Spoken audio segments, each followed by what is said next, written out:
দ্রুত ইফতার। নবীজির অনুসরণেই আছে উম্মতের সার্বিক কল্যাণ। সুন্নার অনুসরণ ছেড়ে মন গড়া পথে চলাতে নিহিত আছে উম্মতের পতনের প্রধান কারণ। সিয়াম ইসলামের অন্যতম মৌলিক ইবাদত। সিয়ামের মাধ্যমে সহজে আল্লাহর নৈকট্য অর্জন করা যায়। সিয়াম আল্লাহর অত্যন্ত প্রিয় ইবাদত। এমন গুরুত্বপূর্ণ ইবাদত অত্যন্ত যত্নের সাথে আদায় করা উচিত। সিয়ামের প্রতিটি পর্ব সুন্নতের অনুসরণে হওয়া আবশ্যক। নবীজি দ্রুত ইফতার করাকে অত্যন্ত গুরুত্ব দিতেন। শুধু তাই নয়, উম্মার উত্থান পতন, বিজয় কল্যাণ লাভ সবই দ্রুত ইফতার করার সাথে সম্পৃক্ত করেছেন। আমাদের আবশ্যক কর্তব্য হলো বিন্দুমাত্র পরিবর্তন ছাড়াই নবীজির আদর্শ আঁকড়ে ধরা। দ্রুত ইফতার করা মানে সূর্য অস্তমিত হওয়ার সাথে সাথেই কিছু মুখে দেওয়া। নবীজি সাল্লাল্লাহু আলাইহি ওয়াসাল্লাম বলেছেন, লোকেরা যতদিন পর্যন্ত দ্রুত ইফতার করবে ততদিন পর্যন্ত কল্যাণের মধ্যে থাকবে। সাহল বিন সাদ, বুখারী 1957। উম্মত যতদিন এই সুন্নত পালনে সচেষ্ট থাকবে, উম্মতের মাঝে শান্তি শৃঙ্খলা বিরাজমান থাকবে, সার্বিক কল্যাণ উম্মতকে জড়িয়ে থাকবে। ইফতারি বিলম্ব করা শুরু করলে উম্মার মাঝে অকল্যাণের বিস্তার শুরু হবে। ইসলামে সময়ের গুরুত্ব অপরিসীম। একটু আগে পরে করার মাঝেই উম্মার কল্যাণ অকল্যাণ জড়িয়ে আছে। সুন্দর মনোরম এক সুন্নত। রোজা রাখতে হয় সকাল থেকে বিকেল পর্যন্ত। ইফতারের ব্যবস্থা রাখা হয়েছে যাতে বান্দার বেশি কষ্ট না হয়। 24 ঘন্টা রোজা রাখতে বলা হয়নি। কেন দ্রুত ইফতার করতে বলা হয়েছে? ক, সুন্নতের অনুসরণ ও উম্মতের মাঝে কল্যাণ সচল রাখা, নবীজির মহাব্বত প্রকাশ করা। ইহুদি ও নাসারাদের বিপরীত আমল করা। তারা বিলম্বে ইফতার করে। ইহুদিরা ইফতার করে সন্ধ্যা নামার পরে, আকাশে তারা দেখা দিলে। নবীজি বলেছেন, যতদিন পর্যন্ত এই উম্মত দ্রুত ইফতার করবে ততদিন পর্যন্ত এই দিন বিজয়ী থাকবে। কেননা ইহুদি ও নাসারা ইফতার করতে বিলম্ব করে। গ, ইহুদি নাসারার বিপরীত আমল করাটাই দিনের অন্যতম বিজয়। দ্রুত ইফতার করে আমি ইহুদি খ্রিস্টান থেকে নিজেকে আলোক করে নিলাম। মুসলিম হিসাবে নিজের স্বাতন্ত্র্য বজায় রাখাও এই দিনের বিজয়। দ্রুত ইফতারের মাধ্যমে নিজের প্রতি, পরিবার পরিজনের প্রতি দয়া সহমর্মিতা প্রকাশ পায়। দ্রুত শক্তি লাভ হয়। দ্রুত রোজাজনিত ক্লান্তি দূর হয়। সুন্নত পালনের মাধ্যমে নিজের মধ্যে আনুগত্যের অভ্যেস তৈরি হয়। সন্তান ও পরিবারের মাঝেও অনুগত্যের মনোভাব গড়ে ওঠে। এর চেয়ে মজাদার আরেক উপাদেয় সুন্নত আর কিছু হতে পারে? সুন্নতখানা আদায় করা খুবই সহজ। এক টুকরো খেজুর আর এক ঢোক পানি হলেই হয়। ইফতারের সময় হলেই সাথে সাথে সামান্য কিছু খেয়ে নেওয়া। দ্রুত ইফতার মানে সময়ের আগে খেয়ে ফেলা নয়। ওলামায়ে কেরাম ইফতারির জন্য যে সময় নির্ধারণ করেছেন, ঘড়িতে চোখ রেখে সময় মতো ইফতার মুখে দিলেই সুন্নত আদায় হয়ে যাবে ইনশাআল্লাহ। দ্রুত ইফতারের পদ্ধতিও বলে গিয়েছেন নবীজি। এদিক থেকে রাত নেমে এলে আর ওদিকে দিন পিছিয়ে গেলে আর সূর্য ডুবে গেলে রোজাদার ইফতার করে নিবে। ওমর রাদিয়াল্লাহু আনহু, জামে সগীর 463। সমস্ত সাহাবা একরামের বৈশিষ্ট্য ছিল সময় হলেই দ্রুত ইফতার করা, সাহারি যত সম্ভব শেষ সীমা পর্যন্ত বিলম্ব করা। এক হাদিসে কুদসিতে আল্লাহ তাআলা বলেছেন, দ্রুত ইফতারকারী বান্দা আমার কাছে সবচেয়ে প্রিয়। তিরমিজি 700। নবীজির প্রতিটি সুন্নাতে জড়িয়ে আছে উম্মার ইহকালীন ও পরকালীন সাফল্য। এই সুন্নাতে আছে বিশুদ্ধ আকিদার বহিঃপ্রকাশ। ইসলাম আমাদের শিক্ষা দেয় অন্য কোনো ধর্মমতের সাথে সাদৃশ্য রাখা যাবে না। এই সুন্নতে সেই শিক্ষায় বিমূর্ত হয়ে উঠেছে। রব্বে কারিম আমলের তৌফিক দান করুন, আমিন। এক, শুধু রমজানেই যে সেহরি খাওয়া হয় তা কিন্তু নয়। প্রতি সপ্তাহেও দুদিনও রোজা রাখার সুন্নত, সোমবার আর বৃহস্পতিবার। দুই, জায়েদ বিন সাবিত রাদিয়াল্লাহু আনহু বলেছেন, আমি নবীজির সাথে সেহরি খেয়েছিলাম। সেহরি খাওয়ার পর তিনি ফজরের নামাজে দাঁড়িয়ে গিয়েছিলেন। সেহরি আর ফজরের মাঝে বড়জোর 50 আয়াত তেলাওয়াত পরিমাণ সময় বাকি ছিল। তিন, সাহল বিন সাদ বলেন, আমি পরিবারের সাথেই সেহরি খেতাম, তারপর নামাজ ধরার জন্য দৌড় দিতাম। চার, দেরি করে সেহরি খাওয়া সুন্নত। এতে রোজা রাখার বাড়তি শক্তি সঞ্চিত হয়। তবে বাড়তি শক্তির দিকে মনোযোগ না দিয়ে নবীজি সাল্লাল্লাহু আলাইহি ওয়াসাল্লামের আনুগত্যের দৃষ্টি রাখাই উত্তম। পাঁচ, এমনিতে সেহরি খাওয়াটাই একটা সুন্নত। আর নবী সাল্লাল্লাহু আলাইহি ওয়াসাল্লাম বলেছেন, তোমরা সেহরি খাও, কেননা সেহরিতে বরকত নিহিত আছে। দুই সুন্নত একসাথে আদায় করার দুর্লভ সুযোগ। ছয়, আমাদের শিয়ার স্লোগান হলো ওয়াইন তুতিউহু তাহতাদু, যদি নবীজির অনুসরণ করো হেদায়েত পেয়ে যাবে।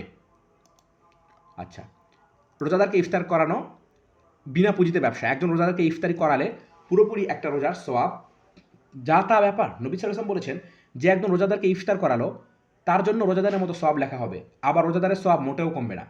তিন, তাহলে রোজাদারের প্রতিদান কি হবে? নবী সাল্লাল্লাহু আলাইহি ওয়াসাল্লাম বলেছেন, যে রোজা রাখলো আল্লাহ তার থেকে জাহান্নামকে 70 বছর দূরে সরিয়ে নিয়ে যাবেন। কত বছর? 70। আবার ইফতার করার জন্য রোজাদার গরিব হওয়া শর্ত নয়, যে কোনো রোজাদার হলেই হবে। আবার ইফতারের আয়োজন ব্যাপক হওয়া জরুরি নয়, সমান এক ঢোক পানি, ছোট্ট একটি খেজুর হলেই হবে।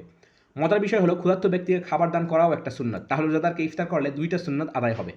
আমাদের সিয়ার স্লোগান হলো, যদি নবীজির অনুসরণ করো হেদায়েত পেয়ে যাবে।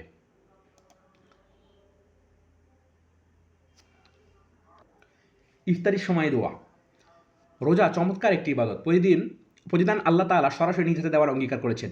রোজা ছাড়া প্রতিটি আমলই বান্দার নিজের। রোজা একমাত্র আমার জন্যই, আর আমি রোজার প্রতিদান দেব। মুত্তাফাক। প্রতিদানের একটা নমুনা দেখা যেতে পারে। নবীজি সাল্লাল্লাহু আলাইহি ওয়াসাল্লাম বলেছেন, ইফতারের সময় রোজাদারের একটা দোয়া কবুল করা হবে। বাইহাকি। লক্ষণীয় বিষয়, নফল রোজা বা ফরজ রোজা সেটা বলা হয়নি। যে কোনো রোজার জন্যই এই ফজিলত। উপরের হাদিসের বর্ণনাকারী সাহাবী আব্দুল্লাহ ইবনে আমর ইবনুল আস যখন ইফতার করতেন, পরিবারের সবাইকে ডাকতেন, দোয়া করতেন। তিনি দোয়ায় বলতেন, আল্লাহুম্মা ইন্নী আসআলুকা বিরহমাতিকাল্লাতী ওয়াসিআত কুল্লা শাই আন তাগফির লি। আচ্ছা, এটা ইবনে মাজার। আব্দুল্লাহ ইবনে আমর বলেছেন, ইফতারির সময় প্রতিটি মুমিনের একটি দোয়া কবুল করা হয়, সাথে সাথে দুনিয়ায় তেই কবুল করা হয় অথবা আখিরাতে দেওয়া হয়। বাইহাকি। তিনি ইফতারের সময় দোয়া পড়তেন, ইয়া ওয়াসিআল মাগফিরাতি গফিরলি। আচ্ছা, সাহাবায়ে কেরাম ইফতারির সময় দোয়াকে অত্যন্ত গুরুত্বের সাথে বিবেচনা করতেন। তারা জানতেন আল্লাহ তাআলা রমজানে প্রতিদিন অনেক মুসলমানকে জাহান্নাম থেকে মুক্তি দেন। আল্লাহ তাআলা প্রতিদিন ইফতারির সময় অনেক জাহান্নামীকে মুক্তি দেন। জাবের রাদিয়াল্লাহু আনহু, ইবনে মাজাহ। ইফতারির সময় দোয়া করলে বলা যায় না আমিও মুক্তিপ্রাপ্তদের তালিকায় এসে যেতে পারি। ইফতারির সময়কার জিকির। পেয়ারা নবীর প্রতিটি মুহূর্তেই জিকির ফিকিরে কাটত। সারাক্ষণই তিনি তার রবকে স্মরণ করতেন, রবের শুকরিয়া আদায় করতেন, প্রশংসা করতেন। আর গুরুত্বপূর্ণ মুহূর্তগুলোতে তো নবীজি চমৎকার সব দোয়া পড়তেন। দোয়াগুলোর অর্থগত সৌন্দর্য তো বটেই, শব্দগত সৌন্দর্য অতুলনীয়। পড়লে মনের মধ্যে এক প্রকার দোলা জাগে, আনন্দ তৈরি হয়, অমূল্য একটা কিছু পেয়ে যাচ্ছি বলে মনে হতে থাকে। নবীজি ইফতারের সময় দারুণ এক দোয়া পড়তেন, রাহাবা জমা উ ওয়াবতাল্লাতিল উরুকু ওয়াসাবাতাল আজরু ইনশাআল্লাহ। পিপাসা দূর হয়েছে, শিরা উপশিরা সিক্ত হয়েছে, আল্লাহ চাহেন তো সওয়াবও সুনিশ্চিত হয়েছে। ছোট্ট একটি চমৎকার দোয়া পড়লে মনে হয় আহ, শরীর জুলিয়ে গেল রে, জান্নাত নিশ্চিত হয়ে গেল রে। একটু চিন্তা করলেই কি বেরিয়ে আসে না, দোয়াটা পেয়ারা নবীর জীবন সঞ্জাত, একান্ত জীবন ঘনিষ্ঠ বাস্তব উপলব্ধি থেকে পড়েছেন তিনি, প্রতি শব্দ অনুভব করে উচ্চারণ করেছেন। কি মনে হয় না এমনটা? অফকোর্স। রোজাদারের দুই আনন্দ, ইফতারের আনন্দ, তার রবের সাথে সাক্ষাতের আনন্দ। উফ, কি অবিশ্বাস্য সঙ্গীত! রোজা রাখলে রবের সাথে সাক্ষাৎ হবে। ইয়া আল্লাহ, রোজার প্রতিদান রব্বেকারী নিজ হাতে দেবেন। কল্পনা করি তো একটু, বিশ্বের সবচেয়ে শক্তিধর রাষ্ট্রপ্রধানের হাত থেকে পুরস্কার নিচ্ছি, কেমন অনুভূতি! এই অনুভূতিকে অগণিত ট্রিলিয়ন দিয়ে পূরণ দিলে যে অনুভূতির গুণফল বেরিয়ে আসবে, রোজাদার তার চেয়েও বেশি আনন্দ পাবে। শুধু কি রমজানের রোজা? প্রতি সোমবার, প্রতি বৃহস্পতিবার, নবী প্রতি আরবি মাসের 13, 14, 15 তারিখে রোজা রাখা সুন্নত। এছাড়া যে কোনো দিন রোজা রাখলেই হিসেব আগেরটাই থাকবে। সুন্নতি খেজুর। আল্লাহর ইবাদত আমাদের কাছে কি চায়? আমরা আল্লাহর আদেশ মানব কোনো অলসতা ছাড়া, ঝগড়া ছাড়া, দ্বিধা ছাড়া। আল্লাহ তাআলা রমজানের রোজা ফরজ করেছেন, পাশাপাশি সাদকাতুল ফিতর দেওয়াকে আবশ্যক করেছেন। পুরো একটা মাস রোজা রাখা ফরজ, অথচ মাস শেষে পরদিন রোজা রাখাকে নিষিদ্ধ রাখা হয়েছে। সবই আল্লাহর দিন। একদিন বেশি ফজিলত, আরেকদিন কম ফজিলত। এক মাস সম্মানিত, আরেক মাস কিছুটা কম সম্মানিত। এসব হয়েছে আল্লাহর আদেশে। এই আদেশ মানাকেই রুবুদিয়াত বা দাসত্ব বলে, আল্লাহর আনুগত্য বলে। নবীজি সাল্লাল্লাহু আলাইহি ওয়াসাল্লাম আল্লাহর আনুগত্যকে ঘোষণা দিয়ে প্রকাশ করতে পছন্দ করতেন। ফিতর অর্থ কাট ফাটানো বা নাশতা করা। সেজন্য ঈদুল ফিতরের দিন নবীজির সর্বপ্রথম কাজই ছিল ফিতর করা। আল্লাহ আনুগত্যকে প্রাধান্য দিতে গিয়েই তিনি এটা করতেন। কিছু না খেয়ে ঈদের নামাজে যেতেন না। আনাস বিন মালিক বলেছেন, নবীজি ফিতরের দিন কয়েকটা খেজুর না খেয়ে ঘর হতে বের হতেন না। বুখারী 910। তিনি খেজুর খেতেন বেজোর সংখ্যায়। চমৎকার এক সুন্নাহ, কোনো কষ্ট নেই। উপরই হিসাব একটু খানাপিনাও হলো, তাও একটি সুন্নত নয়, দুইটি। একটা হলো খেজুর খাওয়া, দুইটি হলো বেজুর সংখ্যায় খেজুর খাওয়া। 3টি, 5টি, 7টি সংখ্যা বেজোর রেখে যতটা পেটে যায় খাও খাও খাও। খেজুর স্বাস্থ্যের জন্য খুবই উপকারী। কর্মকাণ্ড শরীরে যথেষ্ট পরিমাণ শক্তি যোগান দিতে সক্ষম এই খেজুর। ভারী কাজের আগে ও পরে কয়েকটা খেজুর খেতে পারি। ঘুমের আগে ঘুম থেকে উঠে খেজুর খেতে পারি। এছাড়া আমরা মদিনায় উৎপন্ন আজওয়া খেজুর খেতে পারি। মদিনায় এই বিশেষ খেজুরে আছে আরোগ্য। নবীজি বলেছেন, মদিনার উঁচু ভূমির আজওয়া খেজুরে শেফা রয়েছে।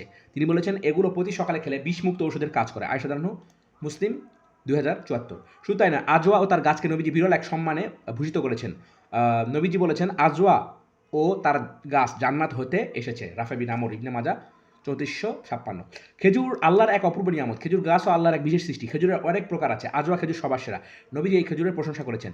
যে ব্যক্তি সকালে 7টি আজওয়া খেজুর খাবে, সেদিন তাকে কোনো প্রকার বিষ ও জাদু ক্ষতি করতে পারবে না। সাদ ইবনে আবি ওয়াক্কাস, বুখারী 5445। শারীরিক সমস্যা দেখা দিলে সংগ্রহে আজওয়া না থাকলে আপাতত সাধারণ খেজুর দিয়েই সুরক্ষার কাজ করতে দিতে পারি। যে ব্যক্তি মদিনার উভয় সীমান্তের মধ্যে উৎপাদিত খেজুর থেকে 7টি করে প্রতি সকালে খাবে, সন্ধ্যা অবধি কোনো বিষ তার অনিষ্ট করতে পারবে না। উপরিক্ত বর্ণনায় আজওয়ার কথা না থাকলেও অন্য বর্ণনায় আছে। আজওয়া না থাকলে আপাতত মদিনার খেজুর হতে হবে। মদিনার খেজুরকে নবীজি বেশ গুরুত্ব দিয়েছেন। বিয়ের অলিমাতেও আজওয়া দিয়ে আপ্যায়ন করতে পারি। সাফিয়া রাদিয়াল্লাহু আনহাকে যখন নবীজি তাঁবুতে আনা হলো, কয়েকজন সাহাবী তার বিয়ের আয়োজনে উপস্থিত হলেন। আমিও অংশ নিলাম। নবীজি আজওয়া খেজুর নিয়ে তার তাঁবু থেকে বেরিয়ে এসে বললেন, নাও তোমাদের মায়ের অলিমা খাও। সুবহানাল্লাহ। জাবের রাদিয়াল্লাহু আনহু 14576। কেউ অসুস্থ হলে তাকে ওষুধের পাশাপাশি আজওয়া খাওয়ানো যেতে পারে। নবীজি আজওয়া শুধু আজওয়া নয়, নবীজি আজওয়া খাওয়ার পরামর্শ দিয়েছেন, শুধু আজওয়া নয়, বিচিও গুঁড়ো করে খেতে বলেছেন। আচ্ছা, আমি অসুস্থ হলে আল্লাহ রাসূল আমাকে দেখতে এসে আমার বুকে তার হাত রাখলেন। আমি হৃদয়ের গভীর পর্যন্ত তার হাতে শীতলতা অনুভব করলাম। তারপর তিনি বললেন, তুমি হৃদরোগী, সাকিফ গোত্রের হারিস ইবনু কালাদার নিকট যাও, সে একজন চিকিৎসক। সে মদিনার আজওয়া খেজুর থেকে 7টি খেজুর নিয়ে বিচি সহ চূর্ণ করে সেগুলো তোমার মুখে ঢেলে দেয়। সাদ রাদিয়াল্লাহু আনহু। নবীজি খেজুরের নাবিজ খেতেও পছন্দ করতেন। নাবিজ তৈরির প্রক্রিয়া হলো খেজুরের বিচি ফেলে 10 থেকে 12 ঘন্টা পানিতে ভিজিয়ে রাখতে হয়। তারপর খেজুর আলাদা করার পর অবশিষ্ট পানিকে নাবিজ বলা হয়। খেজুর আলাদা না করে পানির সাথে মিশিয়ে নাবিজ তৈরি করা যায়। একবারের নাবিজ 3 দিনের বেশি খেতে নবীজি নিষেধ করেছেন। আল্লাহর রাসূলের জন্য চামড়ার পানপাত্রে নাবিজ তৈরি করা হতো। চামড়া পাওয়া না গেলে পাথরের পাত্রে। জাবের রাদিয়াল্লাহু আনহু, মুসলিম 1999। নবীজির জন্য খেজুর দিয়ে নাবিজ তৈরি করা হতো। কখনো কখনো খেজুর ও কিশমিশ একসাথে ভিজিয়েও নাবিজ তৈরি করা হতো। খেজুর দিয়ে তাহনিক করাও সুন্নাহ। আমার ছেলে জন্ম হলে নবীজির কাছে নিয়ে আসলাম। নবীজি বাচ্চার নাম ইব্রাহিম রাখলেন। শিশু ইব্রাহিমকে নবীজি একটু খেজুর দিয়ে তাহনিক করলেন, বরকতের জন্য দোয়া করলেন। তারপর ইব্রাহিমকে আমার কোলে দিয়ে দিলেন। আবু মুসা বুখারী। সন্তান ভূমিষ্ঠ হলে খেজুর দিয়ে তাহনিক করা সুন্নাহ। তাহনিক মানে খেজুর চিবিয়ে নবজাতকের মুখের তালুতে আলতোভাবে মালিশ করা এবং তার মুখে খুলে দেওয়া, যাতে শিশুর পেটে চর্বিতে খেজুরের কিছু অংশ প্রবেশ করে। খেজুরটা আজও হলে তো আরও ভালো। বরকতময় খাবার দিয়ে শিশুটির যাত্রা শুরু হলো। পরিপূর্ণ রোজা। সিয়াম মানে কি? মোটা দাগে উত্তর হবে সুবহে সাদিক থেকে মাগরিব পর্যন্ত পানাহার থেকে বিরত থাকা। কিছু মুমিনের ধারণা এটুকু হলেই আল্লাহ রোজাদারের প্রতি খুশি হয়ে যাবেন, রোজাও পরিপূর্ণ হয়ে যাবে। পানাহার বা শারীরিক মিলন থেকে বিরত থাকলে রোজা ভাঙবে না, কিন্তু শুধু এটুকুরে যে রোজা পরিপূর্ণ হয়ে যাবে এ ধারণাও ঠিক নয়। রোজা একটি সামষ্টিক ইবাদত। রোজা পূর্ণতায় পৌঁছার জন্য বেশ কিছু শর্ত আদব আছে, সেসব রক্ষা না করলে রোজা হালকা হয়ে যায়। আবু হুরায়রা বর্ণনা করেছেন, অনেক রোজাদারের অভুক্ত ক্ষুধার্ত থাকাটাই সার, অনেক তাহাজ্জুদ গুজারের রাত জাগাটাই সার। ইবনে মাজাহ 1690। রোজা রেখে মিথ্যা কথা বলা, গীবত করে, সুদ ঘুষ খায়, নজরে হেফাজত করে না, এ রোজার কোনো দাম নেই। নিয়ত ঠিক না করে ইখলাসের সাথে তাহাজ্জুদ পড়লেও রাত জাগা হয় শুধু, কাজের কাজ কিছু হয় না, আল্লাহ খুশি হন না। এই হাদিসে প্রধানত দুটি বিষয়ে তাকিদ দেওয়া হচ্ছে। ইখলাস, আমি ইবাদত করছি শুধু আল্লাহকে রাজি খুশি করার জন্য, অন্য কাউকে দেখানোর জন্য নয়। 2, শুধু ইবাদত করলে হবে না, ইবাদতটিকে বাতিল করে দেয় বা দুর্বল করে দেয় এমন কার্যকলাপ থেকে পুরোপুরি বিরত থাকতে হবে। আল্লাহ তাআলা রোজা কেন ফরজ করেছেন? আমাদের আখলাক সুন্দর করার জন্য, আমাদের অন্তর্দৃষ্টি আলোকিত করার জন্য। এক কথায় বলতে গেলে আমাদের মুত্তাকি বানানোর জন্য। কোরআনের ভাষায় লাআল্লাকুম তাত্তাকুন, যাতে করে তোমাদের ভিতরে তাকওয়া সৃষ্টি হয়। আচ্ছা, নিজেকে প্রশ্ন করতে পারি, শুধু ক্ষুধার্ত অভুক্ত থাকলেই বুঝি তাকওয়া অর্জিত হয়ে যাবে? তাকওয়া কি উদর দিয়ে হয় নাকি সদর দিয়ে হয়? তাকওয়া অর্জনের মূল মাধ্যম সদর বা কলব, মুমিনের অন্তর। কলব ঠিক না হলে অঙ্গ প্রত্যঙ্গ পাপ কাজ থেকে বিরত থাকবে কি করে? রোজা রেখে প্রথম কাজ হলো কলবকে বাগে আনা। কলবকে পোষ মানাতে পারলে আমি জবানের হেফাজত করতে পারবো, দৃষ্টি সংযত রাখতে পারবো, শ্রবণ শক্তিকে নিয়ন্ত্রণ রাখতে পারবো, অঙ্গ প্রত্যঙ্গকে গুনাহ থেকে বিরত রাখতে পারবো। কলবকে পোষ মানাতে হলে প্রথমে দৃঢ় সংকল্প করতে হবে। একান্ত খাস দিলে রব্বে কারিমের দরবারে দোয়া করে পাক্কা নিয়ত করতে হবে। আল্লাহর কাছে তৌফিক কামনা করে জোরদার প্রচেষ্টা চালিয়ে যেতে হবে। তবে রোজা বিরোধী কার্যকলাপ থেকে বিরত থাকা সম্ভব হবে। আবু হুরায়রা বর্ণনা করেছেন, যে ব্যক্তি মিথ্যা কথা ছাড়লো না, অন্যায় কাজ বর্জন করলো না, তার পানাহার বর্জনের প্রতি আল্লাহর কোনো আগ্রহ নেই। রোজার প্রধান উদ্দেশ্য তাকওয়া অর্জন। তাকওয়া কিভাবে অর্জিত হবে? প্রবৃত্তির বিষ দাঁত ভেঙে দেওয়ার মাধ্যমে, অন্যায় চাহিদাগুলোকে নিয়ন্ত্রণ করে নাফসকে নেক আমলে অভ্যস্ত করে তোলার মাধ্যমে। তার মানে এই নয় মিথ্যা বললে, অন্যায় কাজ করলে রোজা ভেঙে যাবে। হাদিসের সার কথা হলো, বান্দা রোজা রেখে অন্যায় কাজ জড়ালে রোজা দুর্বল হয়ে যাবে, সব কমে যাবে, আল্লাহ দরবারে এমন রোজার মূল্য কমে যাবে। রোজা যে সে আমল নয়, আল্লাহ তাআলা রোজার আমলকে বিশেষ বিবেচনার দৃষ্টিতে দেখেন। হাদিসে কুদসিতে আছে, আবু হুরায়রা বর্ণনা করেছেন, আল্লাহ তাআলা বলেছেন, বনি আদমের সব আমলই তার নিজের, শুধু রোজাটা আমার। আমি স্বয়ং রোজার প্রতিদান দিব, রোজা ঢাল স্বরূপ। তোমরা রোজা রেখে অশ্লীল কথা বলবে না, তর্ক চেঁচামেচি করবে না। কেউ গালি বা ঝগড়া করতে এলে বলবে আমি রোজাদার। মুহাম্মাদের রবের কসম, রোজাদারের মুখের গন্ধ আল্লাহর কাছে মিশকের সুবাসের চেয়েও বেশি প্রিয়। রোজাদারের দুটি আনন্দ, ইফতারের আনন্দ আর রবের সাথে সাক্ষাতের সময় রোজার পুরস্কার লাভের আনন্দ। বুখারী 1904। শুধু পানাহার সহবাস থেকে বিরত থাকলে রোজা পূর্ণ হয়ে যায় না। উদর আর লজ্জাস্থানের পাশাপাশি অঙ্গ প্রত্যঙ্গকেও হারাম আর গুনাহ থেকে বিরত রাখা জরুরি। শুধু তাই নয়, কলব অন্তরকে গুনাহ ও হারাম মুক্ত রাখা জরুরি। ইমাম গাজালি রহিমাহুল্লাহ সিয়ামকে 3টি স্তরে বিভক্ত করেছেন। 1, সাধারণের রোজা, শুধু উদরকে পানাহার আর লজ্জাস্থানকে সহবাস থেকে বিরত রাখা, অঙ্গ প্রত্যঙ্গ কলবকে বিরত রাখে না, হারাম মিথ্যা গীবত আর গুনাহে লিপ্ত থাকে। বিশেষ ব্যক্তির রোজা, উদর আর লজ্জাস্থানকে পবিত্র চাহিদা থেকে বিরত রাখার পাশাপাশি অঙ্গ প্রত্যঙ্গকেও হারাম গুনাহ থেকে বিরত রাখে, চোখ কান হাত পাকে গুনাহ জড়িত হওয়া থেকে বিরত রাখে। অতি বিশেষের রোজা, উদর লজ্জাস্থান অঙ্গ প্রত্যঙ্গের পাশাপাশি কলবকেও যাবতীয় পাপ থেকে বিরত রাখে, পাপ চিন্তা এলে নিজেকে কঠোরভাবে নিয়ন্ত্রণ করে। এটাই সিয়ামের সর্বোচ্চ স্তর। আমার রোজাকে এই স্তরে উন্নীত করা সাধনায় মশগুল হওয়া উচিত। প্রথম নিজের রোজাকে সর্বোচ্চ স্তরে উন্নীত করা সম্ভব হবে না। প্রথমে ভেবে বের করতে হবে আমার রোজার দুর্বল দিকগুলো কী কী, তারপর বুঝে শুনে অগ্রসর হতে হবে। প্রথম ধাপে চেষ্টা চলতে পারে চোখের নিয়ন্ত্রণের মাধ্যমে, তারপর মুখের, তারপর কলবের। রাস্তায় বের হলে চোখের প্রতি তীক্ষ্ণ নজর রাখতে হবে। একাকী বসে থাকলে কলবের প্রতি চৌকান্না থাকতে হবে। আস্তে আস্তে ঠিক হয়ে আসবে ইনশাআল্লাহ। রমজানে উমরা, মালিকের ঘরে মেহমান হওয়ার সম্মানই আলাদা। কাবার রবের ঘরে হাজির হওয়ার মতো আনন্দনীয় ঘটনা আর কিছু হতে পারে না। মনিবের বাড়িতে দাওয়াত খেতে যাওয়া দুর্লভ এক সৌভাগ্য নয় কি? সে যে কি তার ঘরে প্রবেশ করতে পারে? টাকা পয়সায় কি সব? কত পয়সাওয়ালা কারি সম্পদের মালিক হয়েও কাবা দর্শনের সৌভাগ্য লাভ করতে পারেনি। কত রিক্শাওয়ালাও কাবা চত্বরে সিজদা দিয়ে এসেছে। রাসূলুল্লাহ সাল্লাল্লাহু আলাইহি ওয়াসাল্লামের রওজা পাক জিয়ারত করে এসেছে। সবই আল্লাহর তৌফিক আর বান্দার দূরদমনের ইচ্ছা ও হিম্মত। কাবার প্রতি বান্দার অদম্য টান আর দুর্নিবার আকর্ষণ দেখলে রবের কাবা কোনো এক বাহানায় তাকে টেনে নিয়ে হাজির করেন বাইতুল্লাহ ছায়াতে। দুই উপলক্ষে মুসলমানরা কাবার পানে ছুটে যায় হজ ও ওমরায়। হজ বছরে একবার, ওমরা বারবার যে কোনো সময় পালন করা যায়। ওমরা হজের অনেক ফজিলত। গুনাহ মাফ করার জন্য ওমরা এক সুবর্ণ সুযোগ। গুনাহগারদের জন্য ওমরা অনেক বড় নিয়ামত। নবীজি বলেছেন, এক ওমরার পর আরেক ওমরার মধ্যবর্তী সময়ের করা গুনাহের জন্য কাফফারা স্বরূপ। আর জান্নাতি হলো হজ্জে মাবরুরের প্রতিদান। হুরায়রা, বুখারী ১৬৮৩। হজ্জে মাবরুর মানে মাকবুল হজ। যে হজ আল্লাহ দরবারে গৃহীত হয়েছে। ওমরা শুধু হজই নয়, একগুচ্ছ ইবাদের সমষ্টি বা প্যাকেজ। ওমরা মুখ বুজে আল্লাহর আনুগত্য করার অনুশীলনের ক্ষেত্র। ওমরায় গেলে ইচ্ছা মতো তাওয়াফের সৌভাগ্য লাভ হয়। বেশি বেশি তেলাওয়াত, জিকির, দোয়া, সালাত, তাহাজ্জুদের সুযোগ হয়। প্রায় প্রতি ওয়াক্তেই এক নিয়তে একাধিক মুসলিমের জানাজা আদায়ের সৌভাগ্য হয়। এক ওয়াক্তেই একসাথে অনেক ইবাদতের সুযোগ হয়। সওয়াব কামানোর এমন সুযোগ তো ঘর বাড়িতে আসে না। খোদ ওমরার সওয়াব তো আছেই। যাদের তাওফিক আছে, সামর্থ্য আছে, ইবাদত বন্দেগীর এমন ভার বরন্ত উপলক্ষ কাজে লাগানো উচিত। যখনই সুযোগ হবে বাইতুল্লাহ পাড়ে ছুটে যাওয়া উচিত। নবীজি অপূর্ব এক সুন্নাহর মাধ্যমে আমাদের জান্নাতে যাওয়ার সহজ একটি রাস্তা খুলে দিয়ে গেছেন। রমজানে ওমরা পালন করলে আমরা জান্নাতে প্রবেশের সেই রাহ মহা সড়কে উঠে যেতে পারবো। ওমরা পালনের সোয়াবের সাথে যোগ হবে রোজা, তারাবি, ইফতারির সময় দেওয়ার সোয়াব। এছাড়া রমজানে প্রতি ইবাদতের সোয়াব ৭০ গুণ বৃদ্ধির বিষয়টা তো আছেই। রমজানের বদল হচ্ছে ওমরার সোয়াব প্রত্যাশা ছাড়িয়ে কল্পনাতীত পরিমাণে বেশি মিলবে। এসব কারণে হয়তো নবীজির রমজানের ওমরাকে অদ্ভুত এক অভিদা সম্মানে ভূষিত করেছেন। ইবনে আব্বাস বর্ণনা করেছেন, নবীজি উম্মু সিনান নামে এক আনসারী মহিলাকে বললেন, আমাদের সাথে হজ করতে তোমাকে কিসে বাধা দিল? মহিলা বলল, অমুকের পিতা, অর্থাৎ তার স্বামীর দুটি পানি বহনকারী উট আছে। এর একটি নিয়ে সেও তার ছেলে হজে গিয়েছে, অপরটি সাহায্যে আমাদের গোলাম পানি বহন করে। আল্লাহ রাসূল বললেন, তাহলে রমজান মাসে ওমরা হজের সমান। কিংবা তিনি বলেছেন, আমার সঙ্গে একটি হজের সমান। মুসলিম ১২৫৬। ওমরায় শুধু একটি বড় হজের সওয়াবই মিলবে তা নয়, নবীজির সাথে হজ করার সওয়াব মিলবে। এমন অবিশ্বাস্য ঈর্ষণীয় প্রতিদানের ঘোষণা অন্য কোনো ইবাদতের জন্য দেওয়া হয়েছে বলে জানা নেই। আমি যতই নামাজ পড়ি, নির্দিষ্ট কোনো নামাজ নবীজির সাথে পড়ার সওয়াব নেই। আমি যতই রোজা রাখি, নির্দিষ্ট কোনো রোজা নবীজির সাথে রাখার সওয়াব নেই। একমাত্র রমজানের ওমরা এই চাঞ্চল্যকর কল্যাণ থেকে কোনো মুসলিমই বঞ্চিত করার কথা ভাবতে পারে না। একান্ত গরিব মানুষও জোরদার মেহনত করে কয়েক বছর সঞ্চয় মিলিয়ে রমজানে ওমরার খরচা তুলে ফেলতে পারে। প্রয়োজন শুধু হিম্মত আর মেহনত। রব্বে কারিম আমাকে ও প্রতিটি মুসলিমকে রমজানে বারবার ওমরা করার তৌফিক দান করুন, আমিন। সাল্লাল্লাহু আলাইহি ওয়াসাল্লাম, রাদিয়াল্লাহু আনহুম। ইতিকাফ। ইতিকাফের সবচেয়ে বড় উপকারিতা কি? আত্মনিয়ন্ত্রণ, একান্ত ব্যক্তিগত অভিজ্ঞতা। জীবন চলার পথে একটা ব্রেক এনে দেয়। বিষয়টা কীভাবে বোঝানো যেতে পারে? হ্যাঁ, পেয়েছি। ধরা যাক, অত্যন্ত দ্রুতগতির ইন্টারনেটে অভ্যস্ত হয়ে পড়েছি। ক্লিক করলে দুরন্ত লোড হয়ে যাচ্ছে। ওকে দিলেই বিড়িত করে ২ মেগা গতিতে ফাইল চলে আসছে। এমন সময় সরকার নিরাপত্তাজনিত কারণে নেট সেবা বন্ধ করে দিল। তখন কি হয়? অনেক দিন ধরে জমে থাকা অ্যানালগ কাজগুলো সেরে নেওয়ার একটা চমৎকার সুযোগ তৈরি হয়, বাধ্য হয়েই আর কি। অথবা প্রাকৃতিক দুর্যোগের কারণে অনির্দিষ্ট কারের জন্য বিদ্যুৎ সংযোগ বিচ্ছিন্ন, টিভি নেই, মোবাইল নেই, কম্পিউটার নেই।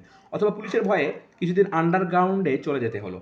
কোনো রকমের আধুনিক ডিভাইস ব্যবহার করা যাবে না। তখন কী অবস্থা দাঁড়ায়? এতেকাফে বসলেও ঠিক এমনি এক পরিস্থিতি দাঁড়ায়। সারাদিন শুধু ইবাদত বন্দেগী, তেলাওয়াত, জিকির, আত্মসমালোচনা, আত্মোন্নয়ন, আত্মোপলব্ধি চলতে থাকে। অন্য কিছু করার উপায় থাকে না যে। এতেকাফে বসলে মনের শক্তি বহুগুণে বেড়ে যায়। মনটা অনেক নির্ভর হয়ে যায়। ঝকঝকে হয়ে যায় মনের চোখ, তকতকে হয়ে যায় মাথার সন্ধি। মন মগজে থাকে মনোরম এক তাকওয়ার সুবাস। নবী সাল্লাল্লাহু আলাইহি ওয়াসাল্লাম রমজানের শেষ দশকে ইতিকাফে বসতে ভালোবাসতেন। নবীজি রমজানের শেষ দশকে ইতিকাফ করতেন। এই আমল মৃত্যু পর্যন্ত অব্যাহত ছিল। বুখারী। ইতিকাফ শুরু হয় রমজানের ২০ তারিখে সূর্যাস্তের আগে ঈদের চাঁদ ওঠা পর্যন্ত। পুরো ১০ দিন সাহস না থাকলে কুলালেও প্রথম দিকে একদিন দিন করেই শুরু করা যায়। অন্য আমিকে আবিষ্কার করতে চাইলে ইতিকাফের বিকল্প কিছু হতে পারে না। সরাসরি আল্লাহর মেহমান হয়ে যায় যে লাইলাতুল কদর। বছরের সব দিন এক নয়। কিছু কিছু দিনকে আল্লাহ তাআলা অন্য দিনের তুলনায় বেশি সম্মান দান করেছেন। লাইলাতুল কদরও তেমনি এক রাত। লাইলাতুল কদর হাজার রাতের চেয়ে উত্তম। আমরা সারা বছরই আল্লাহর ইবাদত করব, তবে শবে কদরে অন্য দিনের তুলনায় বেশি ইবাদত করা সুন্নত। শুধু তাই নয়, এই রাতের অনুসন্ধান করাও আলাদা সুন্নত। তোমরা রমজানের শেষ দশকের বেজর রাতগুলোতে লাইলাতুল কদরকে খোঁজো। এই রাতটা নামাজ পড়ে কাটানোই সুন্নত। অন্য ইবাদতও করা যাবে। যে ব্যক্তি লাইলাতুল কদরে ঈমানের সাথে সওয়াব পাওয়ার আশায় দাঁড়াবে, নামাজ আদায় করবে, তার অতীতের সমস্ত গুনাহ মাফ করে দেওয়া হবে। এই রাতে আমরা বেশি বেশি তাহাজ্জুদ করব, বেশি বেশি কোরআন তেলাওয়াত করব। এই রাতেই কোরআন নাজিল হয়েছে। খুশির খবর, রমজান অপরন্ত খায়ের ও কল্যাণের মাস, বরকতের মাস, সীমাহীন ফজিলতের মাস, অঢেল প্রাপ্তির মাস। মুমিন বান্দাগণ পুরো বছর ধরে এই মাসের প্রতীক্ষায় উন্মুখ হয়ে প্রহর গুণে। অন্য মাসের তুলনায় এই মাসকে তুলনামূলক দুটো কেটে যায়। এই মাস পেয়ে মুমিনগণ সুখী হন, খুশি হন। এই মাসের সিয়াম কিয়াম মুমিন বান্দাকে সুখী আর খুশি করে। রমজান ইবাদত সুখ ও সৌভাগ্যের বার্তা নিয়ে আসে। রহমত মাগফিরাতের এই ধারা দুনিয়া ছাড়িয়ে আখিরাত পর্যন্ত অব্যাহত থাকে। রমজানের শুরুতে রমজানের ফয়েজ বরকত নিয়ে একে অপরের সাথে আলোচনা মোজা করা সুন্নত। আনাস রাদিয়াল্লাহু বলেছেন, রমজান এলে আল্লাহ রাসূল সাল্লাল্লাহু আলাইহি ওয়াসাল্লাম বলেন, এই মাস তোমাদের কাছে হাজির হয়েছে, এই মাসে একটি রাত আছে যা হাজার রাতের চেয়ে উত্তম। যে ব্যক্তি এই রাতের খায়ের থেকে বঞ্চিত হবে, প্রকারান্তরে সে সমস্ত খায়ের থেকে বঞ্চিত হবে। নিতান্ত মাহরুম হতভাগ্য ছাড়া কেউ এই রাতের কল্যাণ থেকে বঞ্চিত হতে পারে না। সুখের সাথেই থাকে দুঃখ, সৌভাগ্যের সাথে থাকে দুর্ভাগ্য। রমজান কারোর জন্য সৌভাগ্য বয়ে আনলে কারোর জন্য দুর্ভাগ্যও বয়ে আনে। আমি সৌভাগ্যবান হব নাকি দুর্ভাগ্য হব সেটা আমার ইচ্ছার উপর নির্ভর করবে। রমজান মুমিনের মাস, অল্প পুঁজিতে বেশি মুনাফার মাস, স্বল্প ইবাদতে বেশি সওয়াবের মাস। আবু হুরায়রা বর্ণনা করেছেন, প্রতি বছর রমজান বান্দার কিছু নিদর্শন আর হাদিয়া নিয়ে হাজির হয়। এক, রমজানের প্রথম রাত থেকে শয়তান দুষ্ট জিনদের শিকল দিয়ে বেঁধে ফেলা হয়, যাতে তারা রোজাদারদের মনে কুমন্ত্রণা দিতে না পারে। জাহান্নামের দরজাসমূহ বন্ধ করে দেওয়া হয়, একটি দরজাও খোলা হয় না। মন্দ কর্মের উপায় পদ্ধতি সংকুচিত করে দেন। জান্নাতের দরজাসমূহ খুলে দেওয়া হয়, একটি দরজা বন্ধ রাখা হয় না। সৎকর্মের উপায় পদ্ধতি বাড়িয়ে দেন। প্রতি রাতে এক ঘোষণা দেয়, হে কল্যাণকামী এগিয়ে এসো, হে অকল্যাণকামী ক্ষান্ত হও। আল্লাহ তাআলা বহু জাহান্নামীকে মুক্তি দিবেন। প্রতি রাতেই এমন ঘটতে থাকবে। আমরাও পারি নবী সাল্লাল্লাহু আলাইহি ওয়াসাল্লামের সুন্নাত হিসেবে পরিবারের সাথে, বন্ধু বান্ধবের সাথে, সাগরিদ শিষ্যের সাথে রমজানের কল্যাণকর দিক নিয়ে আলোচনা করতে পারি। আলোচনার দুটি উপকার। সুন্নাত আদায় হলো, অন্যকে বলার দ্বারা নিজেরও আমলের সুযোগ হলো। অন্য কেউ আমার কাছ থেকে শুনে আমল করলে তার সওয়াবের ভাগ আমি পাবো।